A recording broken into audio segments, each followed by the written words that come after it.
nomhlabune uma phosinde nomhlabune unganathuli mhlawuzo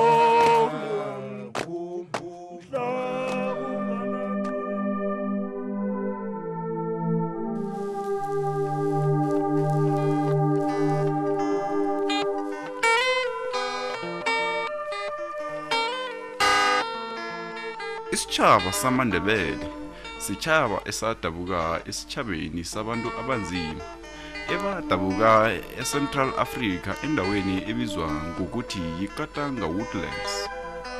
Bebakhuluma ilimu elibizwa ngokuthi yiUrbantu.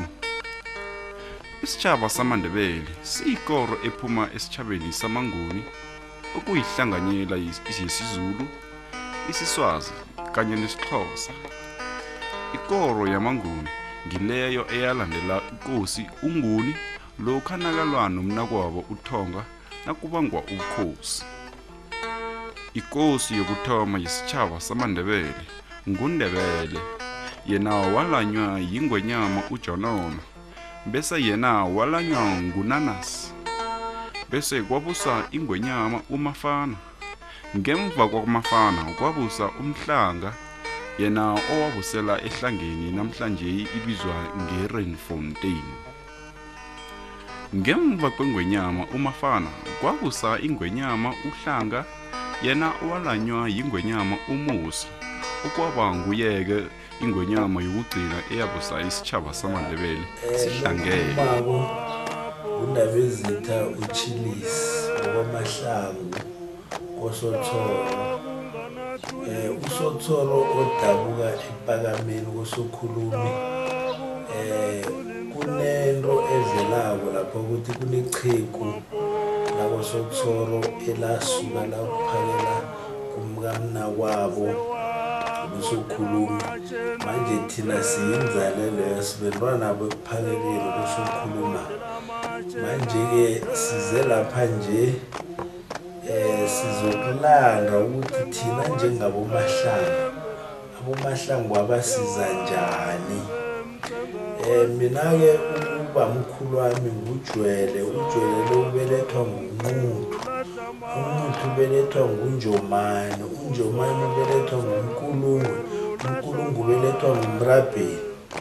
Mina ubaba ungibeletha uGeorge uGeluza wakwamahlangu, bebamazi ngosomngetshane ubukhosi beKwagasi. Nakukhulunywa ngobukhosi bakoSothoro eKwagasi, bekukhulunywa ngobukhosi bakwethu. Manje-ke siyazi bonyana uNzunza noManala bentwana bomuntu. Ngokuya kwerhubhululo siyathola ukuthi uManala bekangwendlukulu. uNzunza kadangwakamanakhe kaManala ngendlukulu. Manje siyathola ukuthi ekubhubheni kweqhegu uMusi, ubabakhe likaManala noNzunza noSikhosana noGegana noMrhalubo noSibasa, kwaba khona ukubangwa kokukhosi lapho. Into le yamotshwa isilukazi esathi nasizwa ichegwela uMusi nakakhuluma noManala ukuthi kufanele eze azokuthatha izinto zobukhosi. Wathola ukuthi isilukazi esisilalele ngoba sithanda uNzunza, satshela uNzunza ukuthi kufanele aye phambi koManala ayokuthatha izinto zobukhosi lezo. Siyathola-ke ukuthi wathi nakafika lapha wazitsho yena ukuthi unguHlungwane. uNzunza lo kwathiwa nguNzunza ngoba uzuzile. Wathi ngokuthi aye lapha ichegwela lithi bengingakabizi wena, bengibize umnakwenu uManala. Wajika wayokutshela unina ukuthi ubaba uthi bekangakabizi mina, ubize umnakwethu. Unina wamthuka wathi kanti wena umtsheleleni ukuthi awusuye uManala. uNzunza wathi ubaba uzokubona ukuthi angisuye uManala ngoba uManala unoboya. silukazi sisithatha ingikhumba ke simbesa uNzunza nakafika lapho uNzunza wathi ungumanala nakafika eqhegwini iqhegweni lamphumutha lakuthola uboyo laba nokhonona kancane ukuthi mara isuyu manalo kodwana lamnikela ke izinto zobukhosi lamnikela imkhade mine labuye lamnikela namunyo wenziwe ngesikhumba senyathi lamnikela mthandathu owenziwe ngesikhumba sikaBhejani lamnikela nenronga eyenziwe ngephondo likaBhejani nesikurwana esilila into ngaphakathi ngesindebele bathi isikurwane sasinomphulo ngaphakathi latsho iqhegweni lathi mntanami ngaphandle kwento embilwezi idondolo leli lenziwe ngephondo likaBhejani nesikurwane esinomphulo esingeze waphatha ubukhosi uNzunza wakhamba wafika wabiza amadoda wabikela amadoda ukuthi ubutholile ubukhosi amadoda agida athamba kwaba mnandi umanala nakabuya ukufuna inyamazana ekuthiwe eze nayo embuduma wafika lapha iqhegu limtshela khona ukuthi ubukhosi sengibunikele uNzunza lamnikela ijwalo lenyamazana kuphela sisesekulelo hlangothi ivela mahlangothi mabili abanye nabahubhulula bathola ukuthi umanala wayeyokufuna isikhumba senyamazana isikhumba sembuduma abanye nabahubhulula bathola ukuthi wayebekelwe isikhathi ukuthi afike ngesikhathi esithize manje ke mahubhululo amabili avelako manje ngithe angiwafake womabili ukuze abantu bangadideki ngiyabuyela ke ngibuyela kuNzunza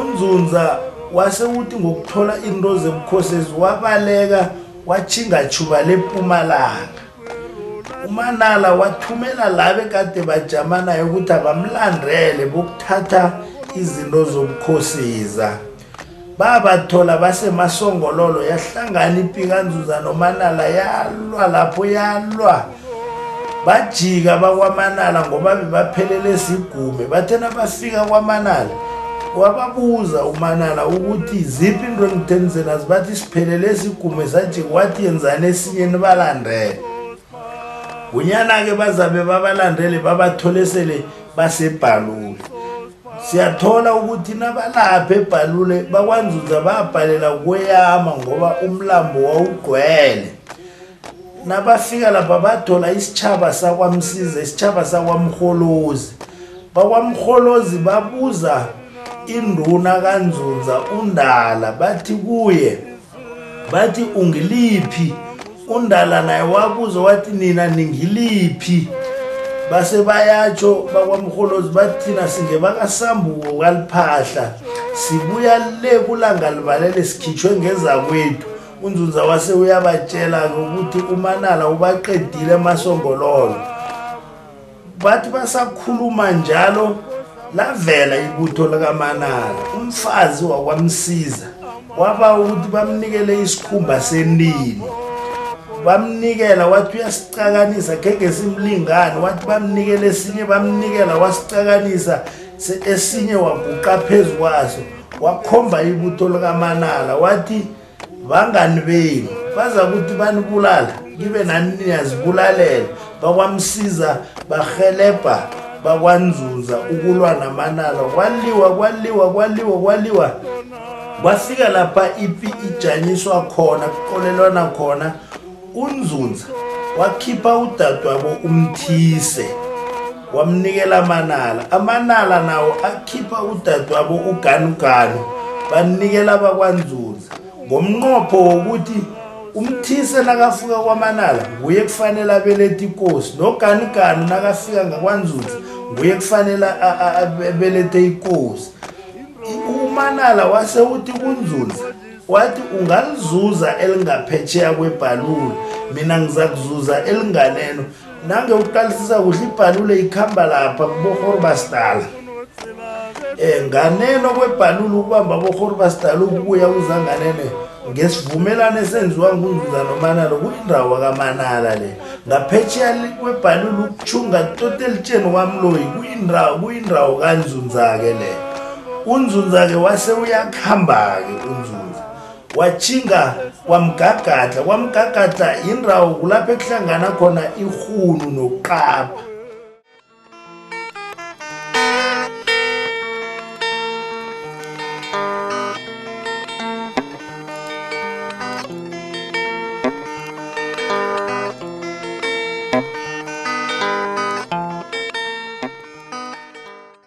Isitjhaba samaNdebele wakwaKigana sitjhaba esaphuma eMandebeleni kamusi ngemva kokuthi uNzunza noManala balwe babange ubukhosi amadodana wenkosi akhamba nenqhema namkhana abalandeli bese-ke kwasapheliswa sele kuba nentjhaba ezinye zamaNdebele ezingasakhulumi ilimi elifanayo. AmaNdebele kaKigana aziwa khulukhulu ngamaNdebele okwamledlana. Layo-ke maNdebele akhuluma isiNdebele esinokuthelelwa lilimu lesisuthu. Kwesibili-ke lokho nalitjhejwa ngesayensi yezamalimi kutholakala ukuthi liwela ngaphasi kwetekela ekumalimu afana nesiswazi. Kanengi-ke amalimu la asebenzisa uT lapho amaNzunza, aManala, amaZulu namaXhosa asebenzisa uZ. Namhlanje isitjhaba samaNdebele wakwaMledlana ilimi labo alikabi kwamukelwa njengelimi elisemthethweni namtjana elifundwako enkolweni.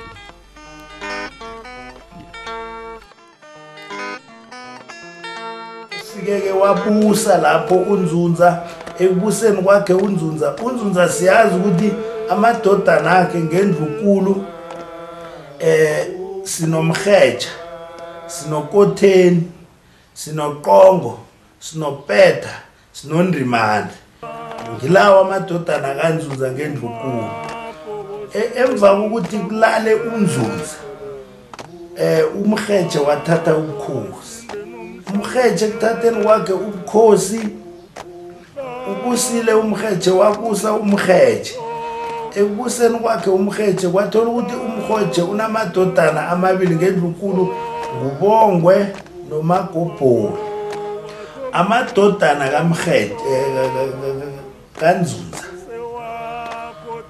ngumrheje, ukotheni, uqongo, upeta, undimane.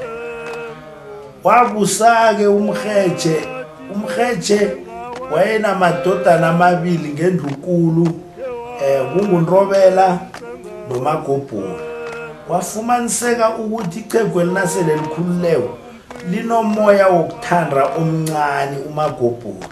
Lase liphosa intonga phasi lathi mntanami intonga le yeqe ngesinyava ubuye uyeqululwe ngesinyava. Wafika lapha ungawi khona uyithathe uyisenga kwakho.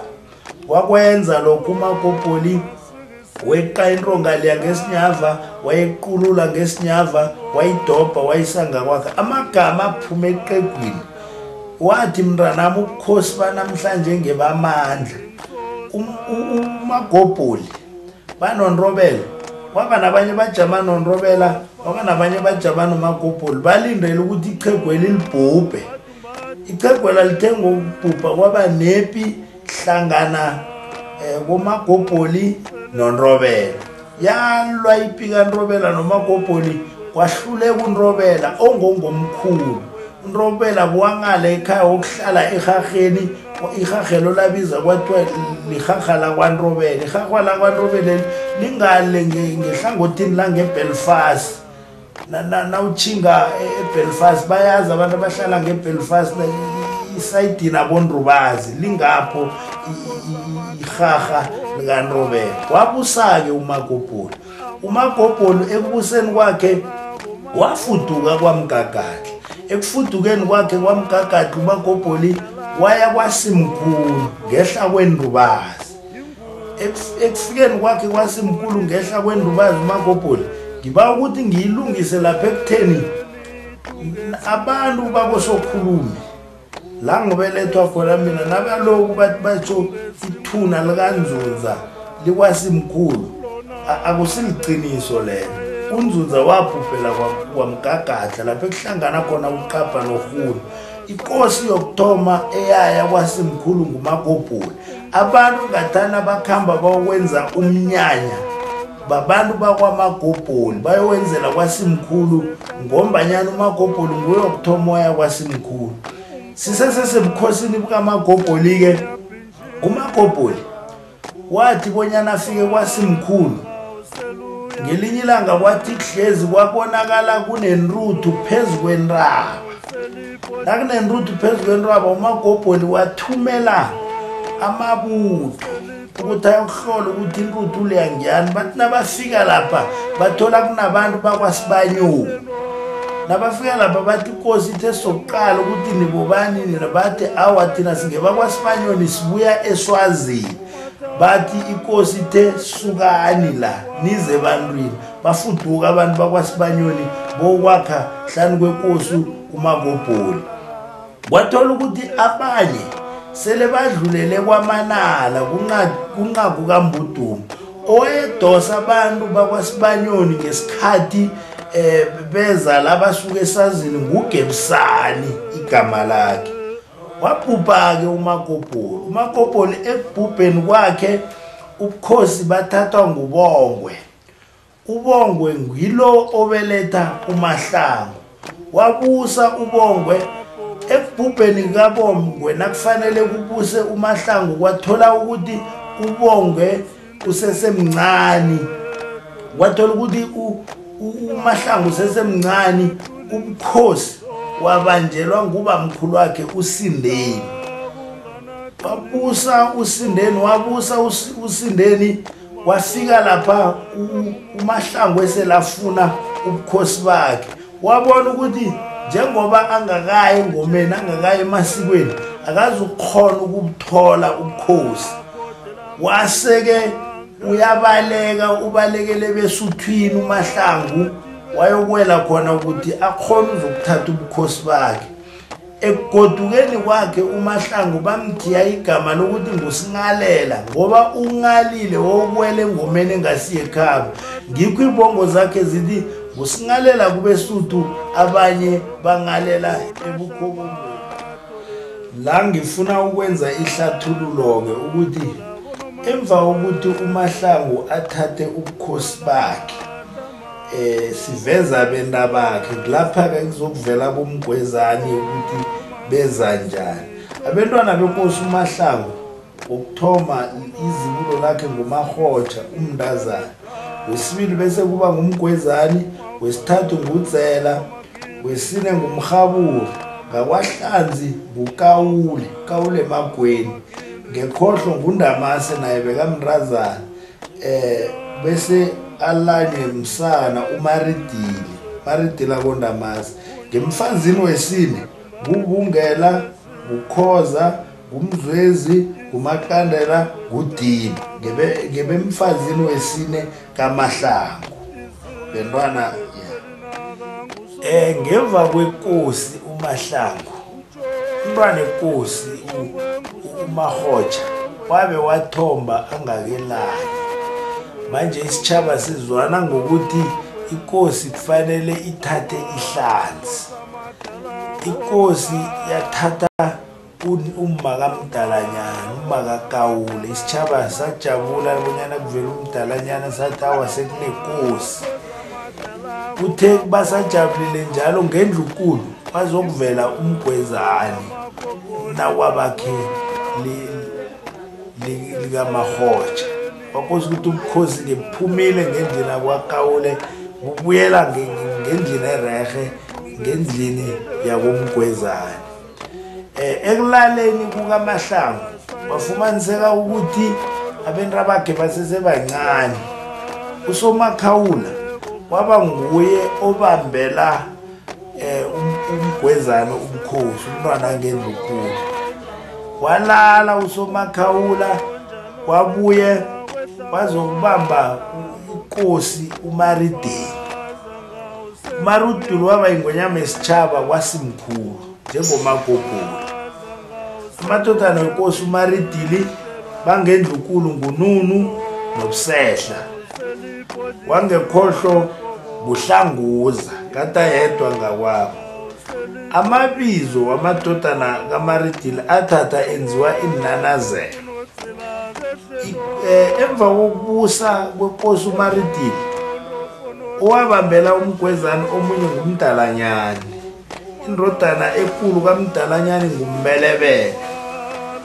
Inkosi uMgwezane yabona-ke ukuthi seyikhulileke fanele ithathe ubukhosi, ene bona banomDalanyane bebalamane eduze.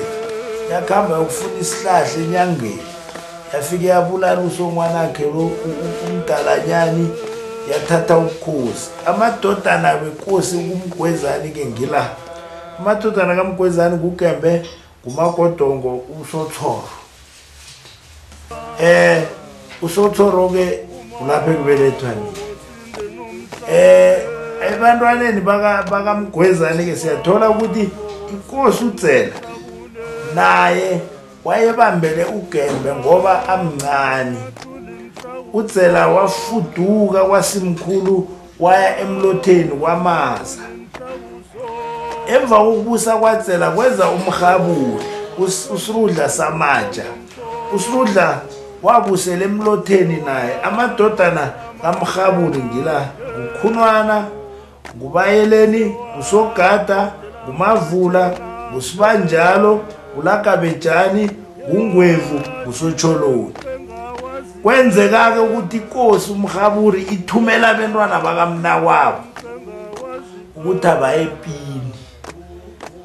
uGembe waphuma nebutho lakhe wambatha ingwe, njengoba ngibethe ingwe nje ahola ibutho lakhe. Ibutho lakhe yinranga egada gwabanayo ukuthi bokusahlela besuthwini.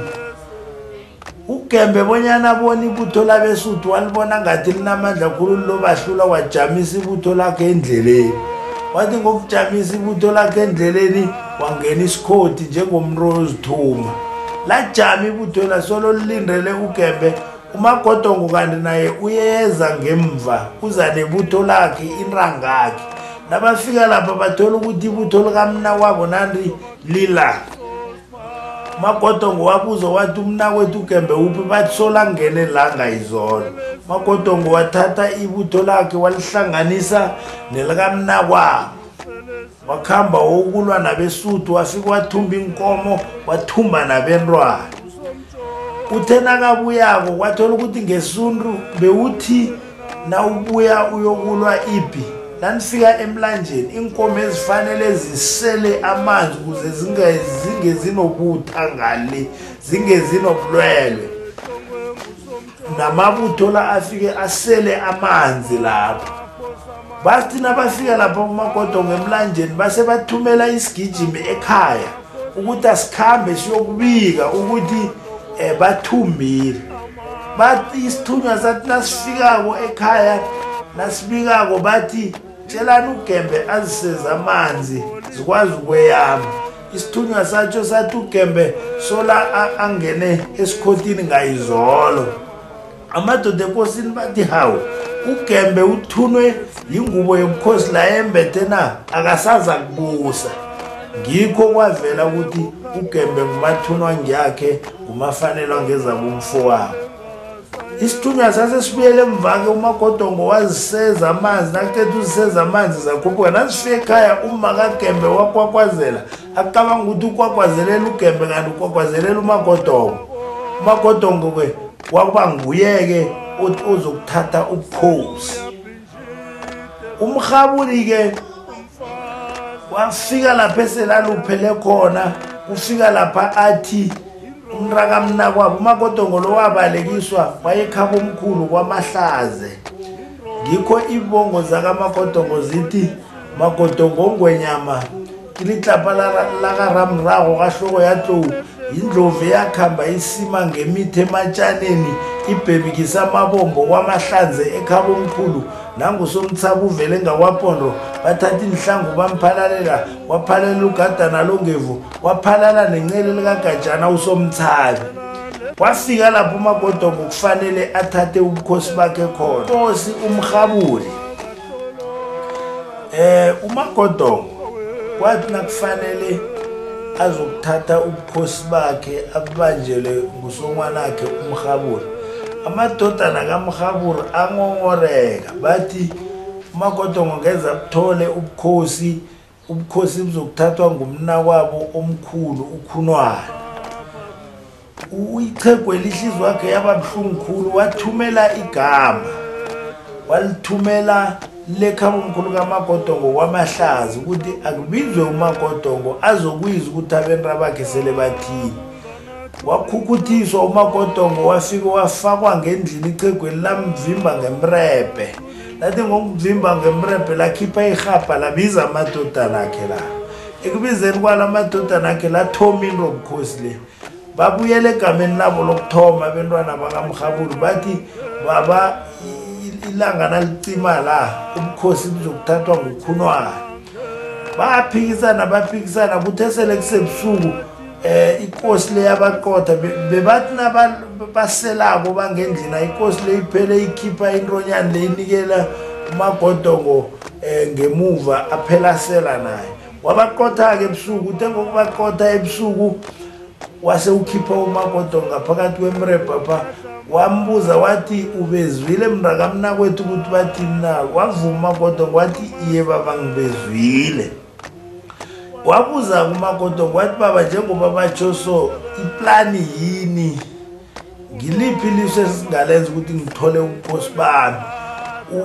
uMrhabura wathi namangazi. uMagodongo wase uthi ngiyakhamba ngiyalekhetha emkhulu ngiyokuthatha ibutho ngizokuthatha ngepi ubukhosi.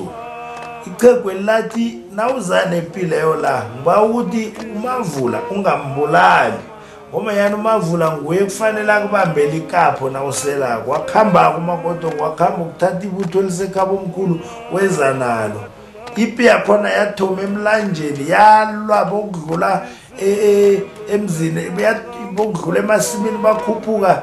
Umuzi ozange waqaphazelwa ngileyo pi umuzi wakwaBhoholo balwa bebokufika ekhaya. Bathena bafika ekhaya basilwa lapha ipi kaKhunwana noMagodongo. Loye bathe angabulawa uMavula kwaba nguye oqeda ibutho likaMagodongo. uMagodongo wamngenela ngomkhonto wambulala. Uthe ngokumbulala nepi yaphela ngoba iqhawe ngale ngilo elibulawa kuMavula. Wangena ngendlini usongwanakhe lo wambuza wathi uphi uMavula? Wamtshela uMagodongo wathi ngimbulele. Wathi umbulaleleni ngoba ngikutshelile ukuthi nguye ozokubambela ikapho nawuselako na. uMagodongo waphendula wathi ngibone kunguye oqeda amabutho ami. Ichegu elike uMrhabura wathi awuzulubusa leli. uMagodongo wathatha umkhonto waphehla usongwanakhe lo wambulala naye. Waba nomunye umkaMrhabura naye wambulala uMagodongo. Kodwana ngaphambi kokuthi ambulale umalo wakhuluma amagama athi noma ningangibulala ngizokufa ngifumbethe ngoba noqoli wafa afumbethe. Awa-ke uMagodongo kwaba nginyana uMagodongo athatha ubukhosi bakhe. Siyazi ukuthi ubukhosi buphunyuke uGembe bangena kuMagodongo.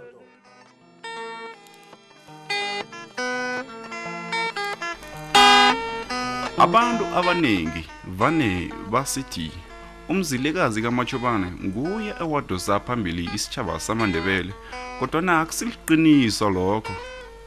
Umzilikazi bekangumdosi phambili wamabutho embusweni kaShaka. Ya la siyangena-ke endimeni lapha esele kubusa khona inkosi uMagodongo. uMagodongo wayebusela esikhunjini. Kwenzeka-ke uMagodongo nakayinkosi kwafika umzilikazi. Umzilikazi lo bekangomunye wabadosi phambili bamabutho kaShaka. Wathola ukuthi abadosisana ukuhle noChaka. Wase uyabaleka azokufuna ibutho kuMagodongo ukuthi akhone uyokulwa noChaka. Wafika enkosini uMagodongo bakhuluma bezwana. Bathi ngokuzwana wasalisa. Ekusaliseni kwakhe wathi usaya kwaManala enkosini uSibindi nakho lapho uyokubawa amabutho. Wakhamba umzilikazi waya le enkosini uSibindi la basale bayikhuluma into le ebandleni kaMagodongo amadoda lesitshaba bathi man umzilikazi uthi uzokubawa amabutho ukuthi ayokulwa noChaka bathi awa asimnikela amabutho lawo umzilikazi ngebanga lokuthi akunamuntu ongaqalana noChaka. Base bathatha abalibutho laleso sikhathi inranga beyigwaba ngaleso sikhathi bayithumela ukuthi ayichide ekhaya pha bakhamba ngenkomo kunenkomo ezinye bathi inkomo zamagabe babalayitsha ngazo inyama bakhamba bokuzuma bese balayitsha inyama phezulu kwekarana bathi izinkomo zamagabe bakhamba baya kude nekhaya ukuthi umzilikazi nakabuya la angabathuli. Wafika ke ngakwaManala umzilikazi enkosini uSibindi bakhuluma bezwana bathi ngokukhuluma bezwana watshela inkosi uSibindi ukuthi uyokuthatha amabutho kuMagodongo uzadlula thatha wenkosi uSibindi bese uyokulwa noChaka. Nabo bangakwaManala bamtshela ukuthi baza kusale bayikhuluma into le nesitshaba namabutho lawo. Bathi nabayikhuluma kwaba nenye indoda yathi ngiba ukuthi singamnikela umzilikazi amabutho ngebanga lokuthi ngizwe bahlebe ukuthi nabaceda ukuthatha amabutho bazokubulala inkosi le babulala nesitshaba bese bathumba inkomo. Bathi awasuka siyaberekisana nomzilikazi siyaberekisana kutsho bangakwaManala kanti nangapha ngakwanzunza balile ukumnikela amabutho isitshaba umzilikazi. Uthe nakafikako umzilikazi ngapha wathola ukuthi amabutho akekho akhambe aphume ubuzimba bayibiza njalo ngesindebele. Wasahlela inkosi uMagodongo ekusahleleni kwakhe inkosi uMagodongo wachisana nomuzi wathumba uMagodongo nezibulo lakhe umloyi wakhamba na amabutho lawa athenaka phezulu kwenraba babona ekhaya kunenruthu nethuli babona impika kaMagodongo seyiyokujika eMbiza behlangebelo bakhambe banwatha abanye bababuyisela emuva komari wathola ukuthi inkosi nomloyi lo baphambili ebuthwini elistrong kamzilikazi abakhona ukumthola bakhambe babanwatha njalo.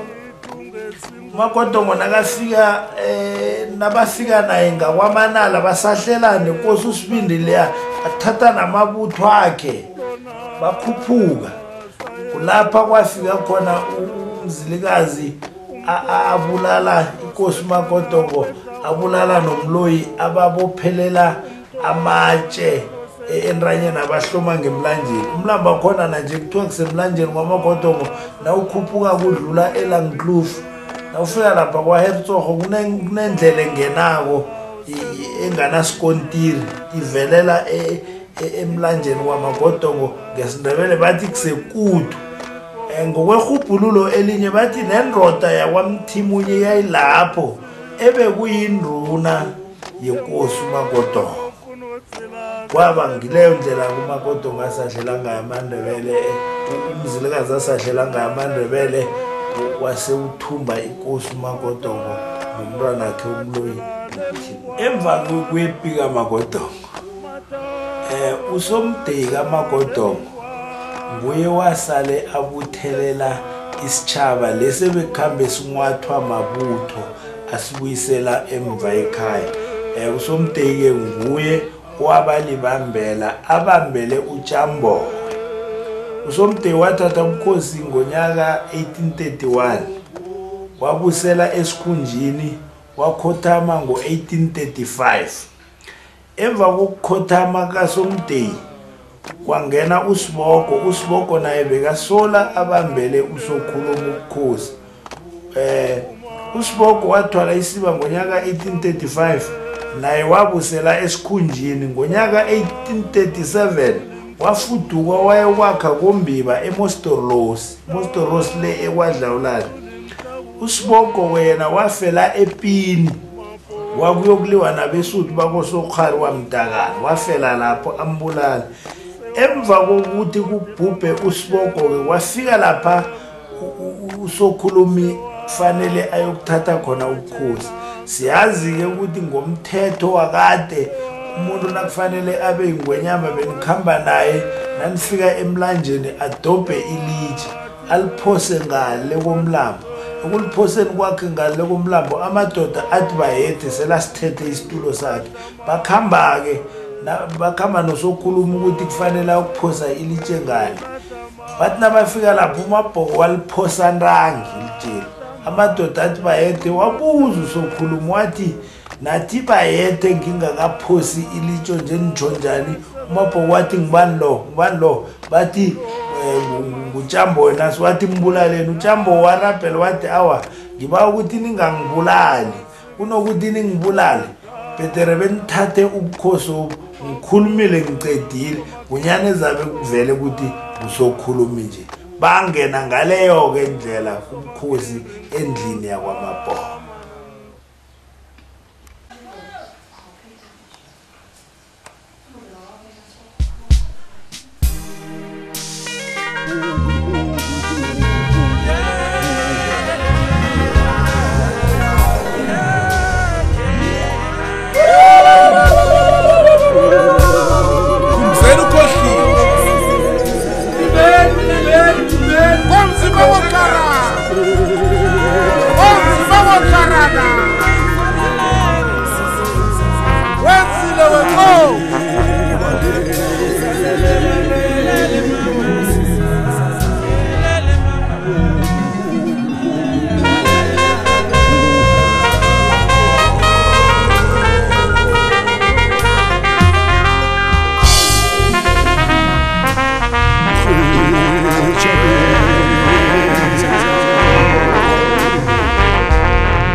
walahla mathola bonomasebese walahla mathola bonomasebese unomasikisiki tolelkata unomasikisiki tolelkata mavula ngisomakindri ngisosipamana mavula ngisomakindri ngisosipamana unya umbadumbadu felezizwe unya umbadumbadu felezizwe